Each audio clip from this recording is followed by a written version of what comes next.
So Ahniwake, if you could build on that, what is it that really motivates you to be in the sector? What do you love the most? And what's your biggest pet peeve?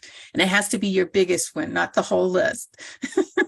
So what motivates me the most is knowing that, and actually it's a requirement. If I can't answer this question, then I really rethink what I'm doing.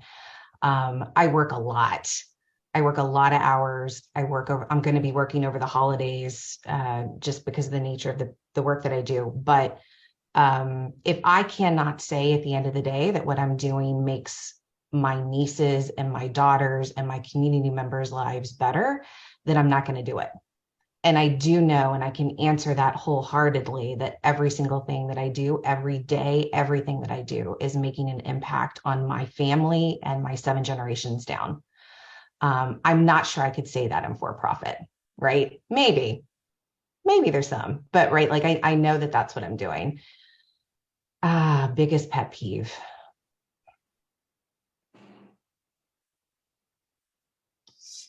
So many right now. Okay. So I'm really struggling with them, but I will say right now, my biggest pet peeve are women, and it is mostly women, not being paid what we should be paid in the nonprofit sector. And that happens for a variety of reasons, but our talent is undervalued for what we do, extraordinarily. It's sickening when you go in and you start looking at 990s and you look at, the comparisons. People of color are paid dramatically less as well. I think that goes back to issue, right? It goes back to issues of founders. It goes back to too many nonprofits. It goes back to this belief that working nonprofit means that we're charity and we're going to do it because we want our 7 generations to be better. But right now, that's my current big pet peeve is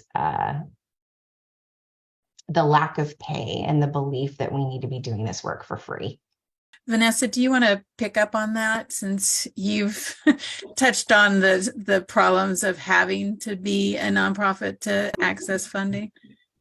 Yeah, just reflecting on the work of open design, I think how we're trying to buffer some of that is not, again, saying no and not accepting projects that are not going to fully fund the capacity needed to serve. Another issue I'm seeing too, especially, I think this is an issue across the nation with Black-led organizations like mine that are working within the built environment. A lot of people like to silo us to the engagement, initial work, but don't include us as thought partners in the design, the deliverable, the planning level, the higher level work.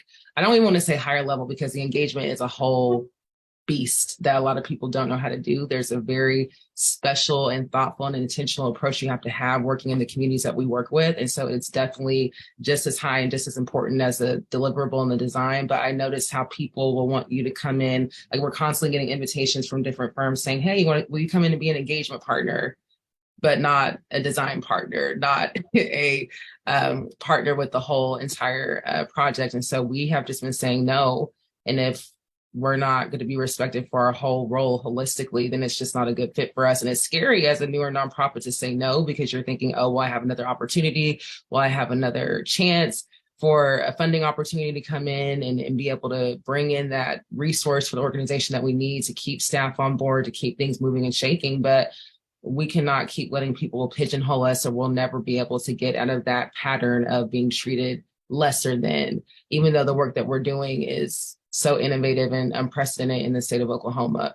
My mentor told me, she was like, and she's a white woman, and she told me, she's like, you as a Black woman have to stop saying yes, because you saying no helps the next Black woman after you, because you're normalizing Black women being treated with respect and being paid for what they deserve. And so that made me take on that in a complete different way. Like, I have an obligation as a woman of color to normalize people paying us, people treating us as equals. And the more I say yes, and the more I diminish who I am, the more I'm normalizing it for people to treat other women coming up after me the same way. And so we're disrupting all of that. It is scary, it's hard, but we have an abundance mindset, and nothing has stopped. Nothing has, projects keep coming locally, nationally, and we're going to keep doing the same and moving in the way that we need to. And I think it was really important for us to learn how to say no and put that boundary up in the beginning versus always saying yes, being disrespected, being mistreated, and not getting what we're worthy